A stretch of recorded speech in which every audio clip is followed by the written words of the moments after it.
오늘 함께 은혜 나누실 말씀은 고린도후서 5장 1절 말씀입니다. 만일 땅에 있는 우리의 장막집이 무너지면 하나님께서 지으신 집, 곧 손으로 지은 것이 아니요 하늘에 있는 영원한 집이 우리에게 있는 줄 아나니. 아멘. 네, 오늘은 고린도후서 5장 1절 말씀을 중심으로 성령으로 내 안에 이루어진 영원한 장막이라는 제목으로 성막 강의 5번째 시간을 함께 하도록 하겠습니다.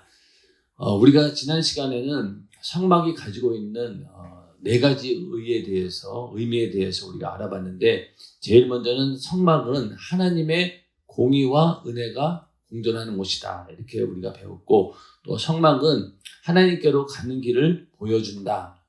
그리고 세 번째, 성막은 하나님과 함께하는 비결을 보여준다. 그리고 네 번째, 성막은 하나님을 섬기는 법을 보여준다. 이렇게 우리가 공부를 했습니다. 성막의 평면들을 좀 보면은 제일 먼저 첫 번째가 이제 번제단이 있고요. 그 다음이 물두멍이 있고, 그리고 또 이 안에 가면은 등대가 있고, 금촛대죠. 그리고 떡상이 있고, 여기로 가면은 분향단이 있고, 그리고 안에 법궤가 있습니다. 그래서 성소와 지성소가 분리되어 있고, 여기까지가 이제 하나님께서 임재하시는 법궤가 있는 곳입니다. 그래서 우리는 아직까지는 성막에 대해서 들어가지는 않았지만은 이제 하나하나씩 성막에 대해서 이제 공부할 때는 이렇게 그림으로 보는 내용들이 많아서 이렇게 준비를 했습니다. 오늘은 성막의 이제 다른 명칭들에 대해서 공부하는 시간인데, 성막은 성경에서 여러 가지 명칭으로 다르게 표현되어 있습니다. 그리고 첫 번째는 잠시 머무는 그런 장소로서의 장막, 이렇게 표현하고 있고, 또 하나님을 만나는 곳이다 라는 의미에서 회막이라고 하는 표현을 쓰기도 합니다. 그리고 하나님의 신령한 뜻을 나타내는 장소다, 증거막이다, 이렇게도 쓰여지고 있고, 또 복음의 소식을 복원하는 곳이다, 그래서 법막이다 라는 말도 쓰여지고, 또 성령으로 구별된 곳, 그래서 성소, 또 여섯 번째는 이 모든 것들이 더 크고 온전한 성전이신 예수 그리스도를 말하고 있다, 이렇게 6가지를 볼 수 있는데, 오늘은 그 첫 번째로 성막을 갖다가 장막이라고 하는데 왜 장막이로 했는가라는 부분에 대해서 함께 은혜를 나누고자 합니다. 이 장막이라고 하는 말은 우리가 쉽게 영어로 그냥 텐트, 그 말이에요. 텐트란 말이고, 구약시대는 이제 유목민들이라든가 또 목자라든가 또 병사들이 주거지가 이제 계속 이동해야 되잖아요. 그러다 보니까 이동 주거용으로 만든 게 바로 텐트입니다. 그래서 여러 성경에 그런 부분이 나와 있고, 특별히 이제 하나님께서 모세에게 지시해서 만든 이 성막이 바로 텐트형으로 이동할 수 있는 성소를 말합니다. 광야에서 계속 이스라엘 백성들이 이동할 때마다 성막을 펼쳤다가 또 접었다가 이렇게 하는 이동형 성소, 이게 바로 장막이다라고 성경은 표현하고 있고, 신약에 와서는 이 장막은 조금 상징적인 의미로 하늘에 있는 것의 모형이라든가 또 참 장막, 온전한 장막, 그래서 이 장막은 정말 우리가 궁극적으로 추구해야 될 그런 성소가 어디인가라는 그런 내용에서 장막이라는 말을 쓰고 있습니다. 성막은 이게 그림에 보는 것처럼 그냥 천막이에요. 겉으로 봐가지고는 저기 안에 도대체 뭐가 들어있을까 굉장히 볼품없어 보이고 초라해 보이지만은 저 성소 안에 들어가면은 엄청난 양의 금이 있고, 그래서 이게 평당 한 20억 된다고 했죠. 들어가는 돈이. 그 정도로 겉으로 봤을 때는 초라해 보입니다. 그러나 그 안에는 하나님께서 임재하시는 곳이다. 그래서 정말로 돈으로는 환산할 수 없는 그런 엄청난 보물이 그 안에 들어있는 것이죠. 그래서 이 성막을 이 장막이라고 부르는 것은 겉모양이 이 텐트처럼 생겼기 때문에 장막이라고 합니다. 그래서 이렇게 성막을 장막이다라고 하는 그 의미 속에는 어떤 긴 순례의 여정을 암시하고 있죠. 이 이스라엘 백성들이 그 광야를 걸어갈 때, 그것도 뭐 한두 명이 아니라 200만 명 이상이라고 하니까 그 엄청난 숫자가 성막을 중심으로 진을 치고 이동한다라고 하는 것은 굉장히 긴 여정을 말하는 겁니다. 이게 43년이잖아요. 그러니까 엄청나게 긴 오랜 기간 동안 순례 여정을 가게 되는데, 우리가 여기서 장막을 친다라고 했을 때는 잠시 머무는 장소다. 영구적으로 머무는 장소가 아니라는 거예요. 이스라엘 백성들이 가야 될 곳이 어디였습니까? 가나안 땅이었잖아요. 가나안 땅으로 가기까지 임시로 머무는 하나님께서 함께 하시는 장소. 그래서 그것을 장막이라고 하는데, 성경에서도 우리를 나그네와 너희는 행인처럼 살아야 된다. 또 너희의 인생은 그냥 보이다 없어지는 안개와 같은 것이다 라고 말씀하고 있습니다. 그래서 우리가 이 땅에서 육신을 입고 사는 것이 그냥 육신이 영원한 것이 아니잖아요. 이 육신은 언젠가는 마치 작업복을 벗어버리듯이 내던지고 흙으로 돌아가 버리게 되고, 우리 안에 있는 영혼이 구원을 받아서 영원한 천국에서 하나님과 함께 살게 됩니다. 그러므로 그 육체는 마치 작업복과 같은 거죠. 작업복과 같이 언젠가는 육신이 마감되는 날 버려지고 마는 것입니다. 그런 것처럼 이 성막에는 그런 의미가 있다는 거예요. 그래서 우리 인생이라고 하는 것이, 또 예수를 믿고 우리가 걸어가는 이 신앙의 여정이 이 땅에 있는 것은 잠시 동안이다. 우리가 영원한 것, 영원의 때를 사모하고 천국을 사모하며 가는 것이지, 이 땅에 있는 것이 우리의 삶의 목적은 아니라는 거예요. 근데 오늘날 많은 사람들이 어떻습니까? 이 육신이 그냥 아주 오랜 세월 갈 것처럼, 기껏해야 70년 아니면 80년, 아무리 오래 살아도 120년 이상을 살지 못합니다. 그럼에도 불구하고 사람들은 마치 이 땅에서 육신을 입고 사는 것이 영원한 것처럼 거기에다가 모든 것을 다 투자하고, 그것이 인생의 그냥 최고의 목적, 최종 목적인 것처럼 살고 있지 않습니까? 그러나 이 땅에서 우리 예수 믿는 자들은 그것이 신앙 여정의 끝이 아니다. 이것은 그냥 지나가는 것에 불과하고 언제든지 접었다 폈다가 할 수 있는 일단 간이 임시로 만든 잠시 머무는 장소다라는 것을 이렇게 성막을 통해서 보여주고 있습니다. 베드로가 변화산상에서 이제 예수님께서 갑자기 변화되면서 모세하고 엘리야하고 함께 대화하는 장면을 보게 됩니다. 그러자마자 베드로가 땅에 엎드려가지고 이렇게 얘기하죠. 마태복음 17장 4절에 보면은, 주여 우리가 여기 있는 것이 좋사오니 주께서 만일 원하시면 내가 여기서 초막 셋을 줄 때 하나는 주를 위하여, 하나는 모세를 위하여, 하나는 엘리야를 위하여 하리이다. 자, 이렇게 초막을 세 개를 짓는다는 거예요. 그래서 하나는 예수님을 위해서, 또 하나는 또 모세를 위해서, 또 하나는 엘리야를 위해서. 모세는 율법을 대표하는 그런 자이고, 엘리야는 선지자를 대표하는 자입니다. 구약의 대표 인물들이죠. 그러니까 모세, 엘리야, 예수님 다 초막을 지어놓고 거기서 모시겠습니다 라고 이렇게 고백을 합니다. 근데 베드로는 이때까지만 해도 예수님을 그냥 이 땅에 영원한 초막에 거하는 그런 분으로 오해했던 거죠. 엘리야도 마찬가지고 모세도 마찬가지고, 그들은 아마도 이 천국이라고 하는 개념, 그런 개념들이 우리가 믿고 있는 개념하고는 달랐을 거예요. 마치 이스라엘이라고 하는 그 예전에 그 왕권을 회복하고 이스라엘의 그 누렸던 그 번영을 다시 회복해가면서 이스라엘을 통해서 전 세계를 통치하는 그런 통일 왕국, 이런 것들을 꿈꾸면서 이 땅에서 그런 왕국이 이루어질 것을 아마 원했을 겁니다. 그러다 보니 예수님을 그런 분으로 오해했던 거죠. 그러나 엘리야도 그렇고 모세도 그렇고 주님도 그렇고 이 땅에 천막을 짓고 살기 위해 오신 분이 아닌 거죠. 그렇기 때문에 이 베드로는 이런 것을 오해하고 있었던 겁니다. 예수님께서도 말씀하시기를, 여우도 굴이 있고 공중의 새도 집이 있으되 인자는 머리 둘 곳이 없도다, 이렇게 말씀하셨어요. 그러니까 예수님께서는 이 땅에 오신 목적이 여기에다가 머리를 두려고 오신 것이 아니라는 겁니다. 그런데 사실은 예수님은 어떤 분이십니까? 하나님이시잖아요. 천지 만물을 말씀 한마디로 창조하신 하나님이신데, 그분이 왜 이 땅에 머리 둘 것이 없겠어요? 천지 만물이 다 자기가 지은 건데. 그렇죠? 그리고 또 예수님께서도 이 땅에 공생애를 사시는 동안 어디를 가든지 수많은 사람들로부터 대환영을 받았습니다.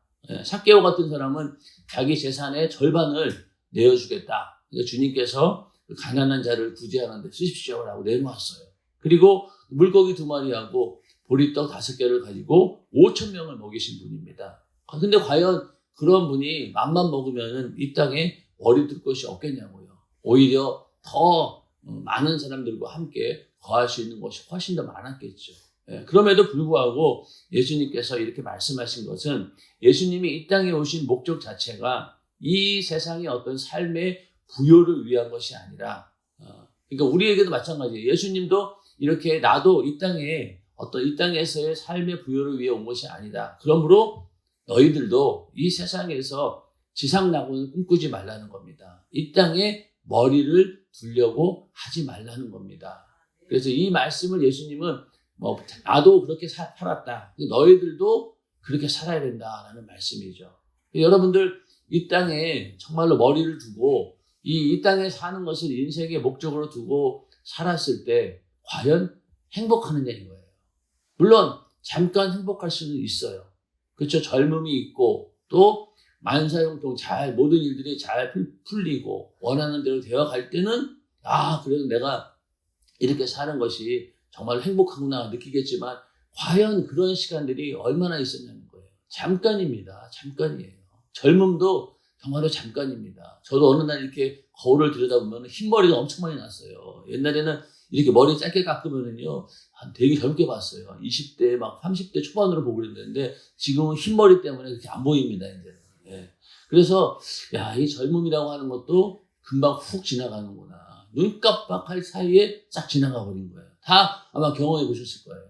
그러니까 이것이 정말로 이 땅에 머리 두고 살만한 그런 것이 아니라는 것을 세월이 지나가면서 더 절실히 느낍니다. 그래서 이 땅에 우리가 잘 먹고 잘 살고 정말로 부요를 아무리 누린다 한들 결국은 이 육신이 흙으로 돌아가 버리면은요 아무 의미가 없어요.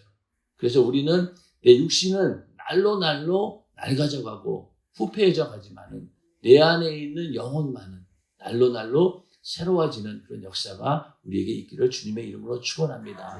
그래서 우리가 예수 믿는 것 아니겠습니까? 그러니까 우리가 이 땅에서 이렇게 예수 믿고 신앙생활 하는 것 자체가 내 영혼을 날로 새롭게 만들기 때문에 육신은 낡아져 가지만 그리고 결국은 죽게 되겠지만은 그러나 내 영혼은 영원히 산다라고 하는 그 소망 때문에 우리가 이렇게 신앙생활을 하는 것이죠. 그래서 예수님께서도 우리 주 예수 그리스도의 은혜를 너희가 알거니와 부요하신 자로서 너희를 위하여 가난하게 되심은 그의 가난함을 인하여 너희로 부요케 하려 하심이니라. 이렇게 이제 예수님께서 이 땅에 오신 목적이 바로 그분이 가난하게 되심은 아까 말씀드린 것처럼 이 땅에 머리 둘 곳이 없을 정도로 아무것도 가지지 않고 아무것도 소유하지 않고 이 땅에서 어떻게 보면은 정말 초라한 그런 삶을 살았죠. 목수의 아들로 태어나서 그렇죠. 그리고 공생애를 시작했지만은 같이 다니던 제자들도 변변치 않은 사람들이었고 아무리 봐도 하나님의 아들처럼 보이진 않았습니다. 그런 삶을 살았던 이유는 바로 그의 가난함을 인하여 너희로 부요케 하려 하심이니라. 그렇게 예수님께서 가난한 삶을 사셨던 것은 우리로 하여금 부요케 하기 위한 것인데 여기서 말하는 부요는 물질적인 부요라든가 또 육체적인 부요 이런 게 아니라는 거예요. 겉에 보이는 거칠의 부요가 아니라는 겁니다. 그래서 이 제한 없이 쓸 수 있는 것이 참된 부유죠.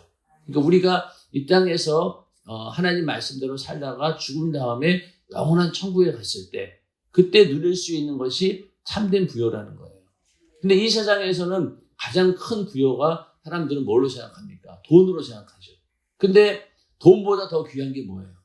목숨이에요. 그러니까 죽이려고 하면은 내가 가진 재산 다 줄 테니까 돈은 다 줄 테니까 제발 목숨만은 살려줘라 이렇게 얘기하지 않습니까? 그러니까 그건 뭐예요? 돈보다 더 가치 있는 게 목숨인 거예요. 근데 그 목숨보다도 더 큰 가치 있는 게 바로 무엇입니까?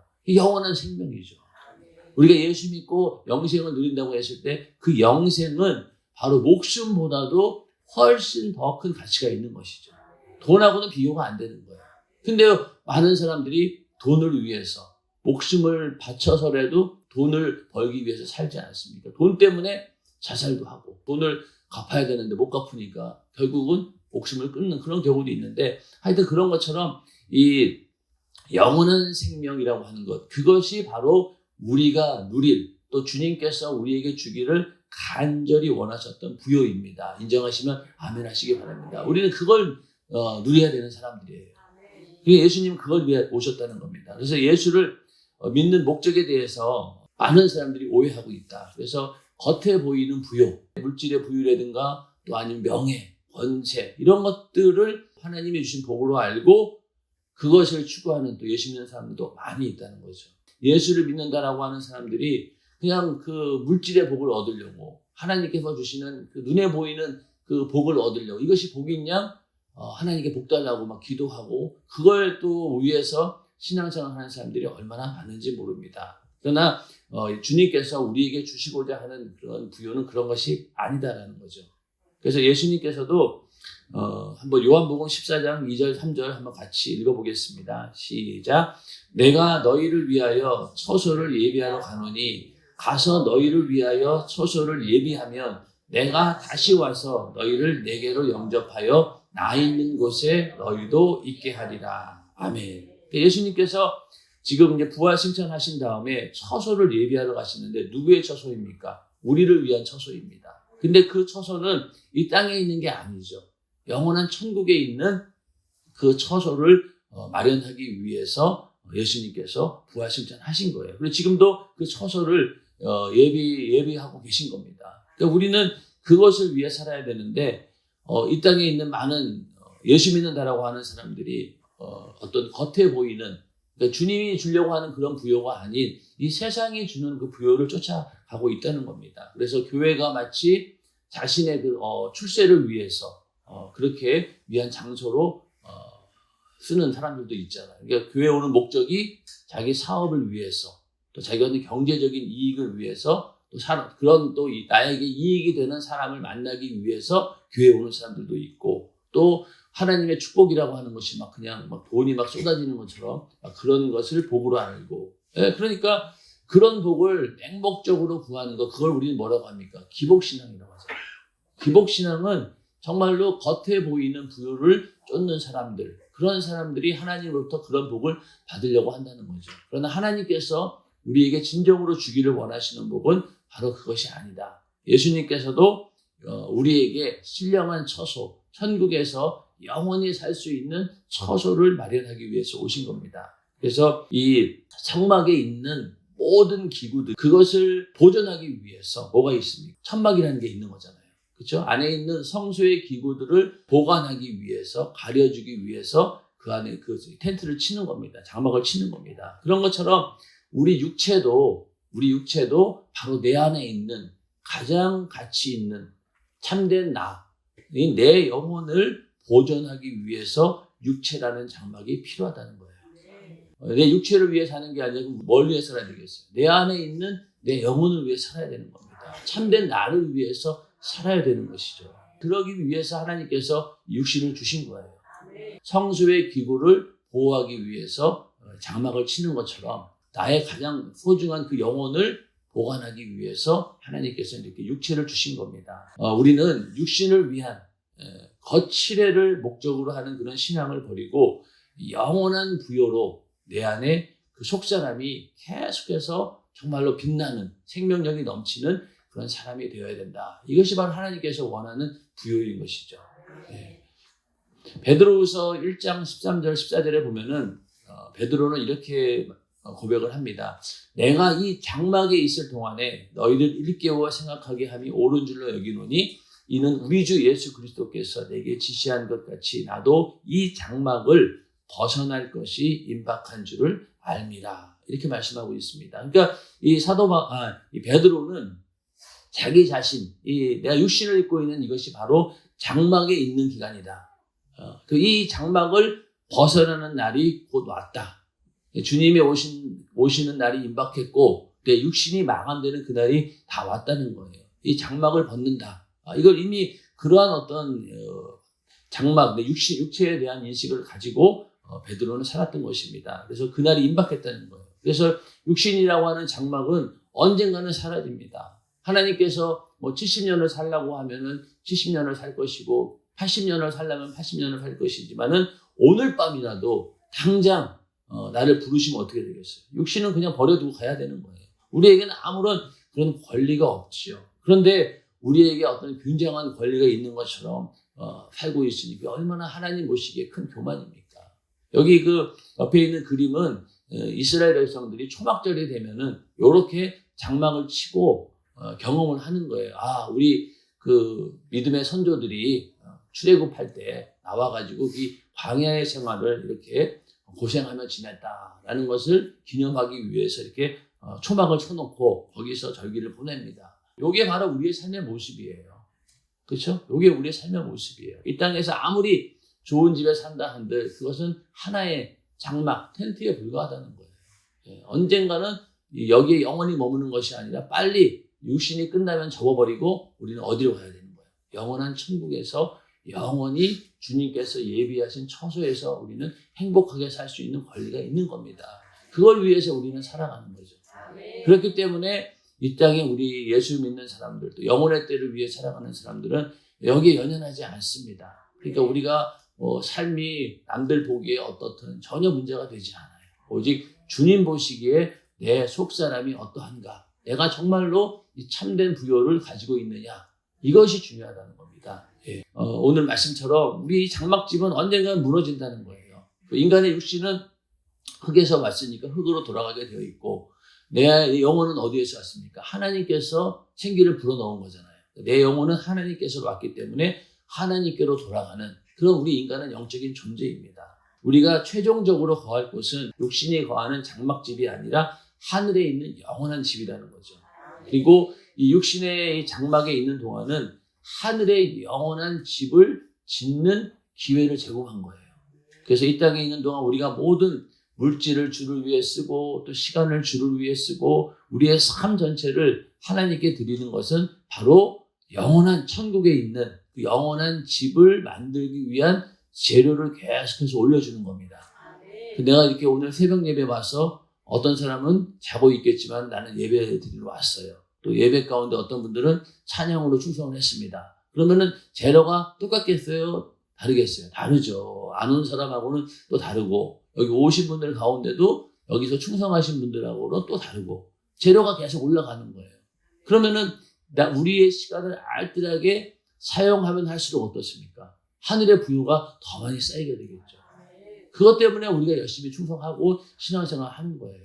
다른 사람들보다도 지나칠 정도로 바로 거기에 있는 것이죠. 그래서 하늘나라의 신령한 집을 만드는 재료가 바로 이 땅에서 행하는 주를 위한 모든 수고와 충성이 다 그 재료가 된다라는 사실을 인정하고 항상 주를 위해 죽도록 충성하는 우리 모두가 되기를 주님의 이름으로 축원합니다. 고린도전서 3장 10절부터 15절에 보면은요, 지혜로운 건축자라는 얘기가 나오는데 건축자가 이제 집을 짓는 거예요. 근데 그 먼저 터가 중요한데 우리는 예수 그리스도를 믿는다라고 하는 그 신앙 위에다가 계속 뭔가를 짓는 거예요. 그래서 누구든지 금이나 은이나 보석이나 나무나 풀이나 짚으로 이 터 위에 세우면, 그러니까 우리가 예수 그리스도라고 하는 그 신앙 위에다가 우리가 수고, 충성도 하고 여러 가지 신앙생활을 합니다. 그러면 그런 것들이 계속 이제 자라나가지고 그 터 위에 세우게 된다는 거예요. 그러면은 각각 이제 그것이 드러날 거 아닙니까? 그래서 공력이 나타날 터인데,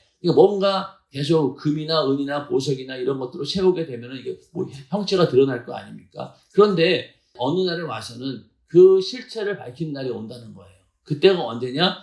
불로 나타내고 그 불이 각 사람의 공력이 어떠한 것을 시험한다는 거예요. 내가 예수 그리스도라고 하는 터 위에다가 세운 것이 어느 날 불 시험에 의해서 테스트를 받는다는 거예요. 그랬을 때 만약에 그 세운 공력이 그대로 있으면 상을 받고 공력이 불타면은 해를 받으리니, 그러나 자기는 구원을 어때? 불 가운데서 얻은 것 같으리라. 만약에 내가 예수 그리스도라고 하는 터 위에다가 내가 여러 개를 많은 것들을 세웠습니다. 충성도 하고 뭐 예배도 드리고 하나님의 그 신령한 것들로 많이 세웠어요. 그런데 어느 날 시험이 와서 바람이 불고 마치 막 폭풍이 몰아쳐가지고 그게 그냥 다 무너져 버렸어요. 근데 가까울수록 내가 예수 믿는다라고 하는 그 믿음만 꼭 붙들고 있었어요.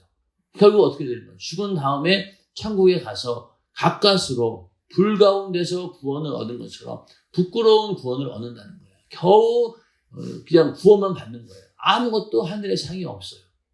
그러나 정말로 믿음의 사람들은 어떠한 시험이 오고 정말 불같은 이런 공력을 시험하는 일이 온다 하더라도 내가 쌓아놓은 것들을 절대로 뺏기지 않는다는 겁니다. 그대로 계속 유지한다는 거예요. 우리가 영원한 천국에 갔을 때 이런 것들이 전부 다 열매가 되어서 어떻습니까? 하늘의 큰 집으로 남게 되는 거죠. 그러나 터만 남는 사람이 있다는 거예요. 예수 그리스도 겨우 예수만 믿고 구원받아서 천국에 갔더니만은 집도 없고 아무것도 없어요. 몸만 달랑 있는 거예요.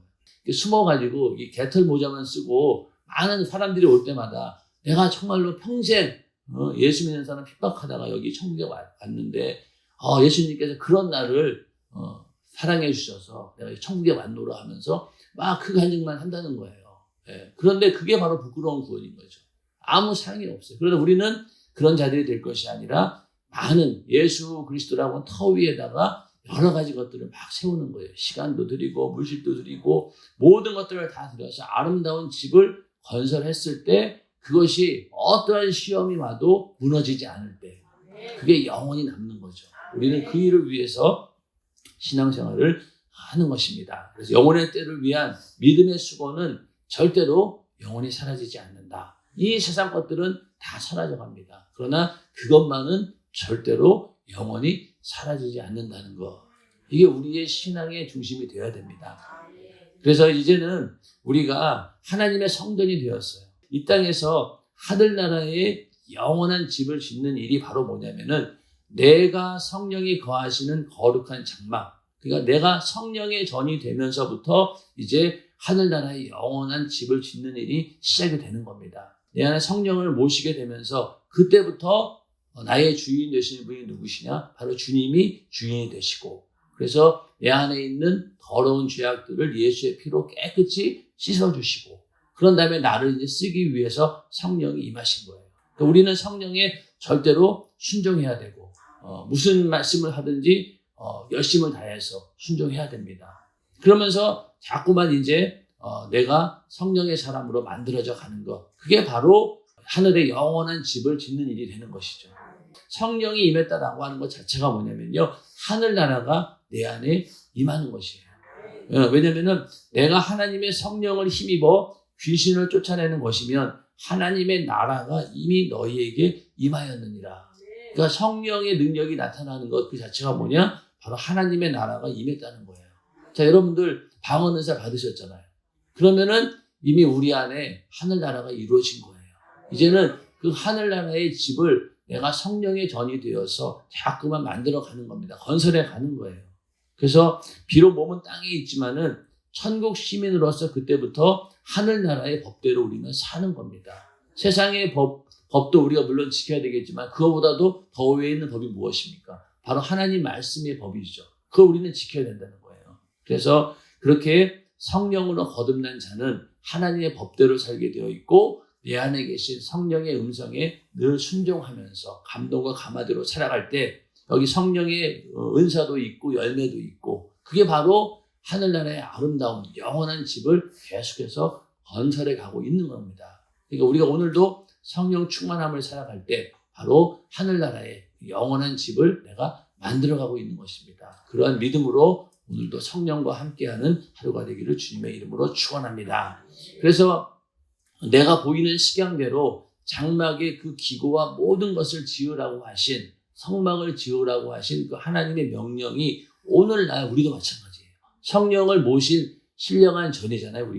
우리도 하나님 말씀대로 지어져야 되는 거예요.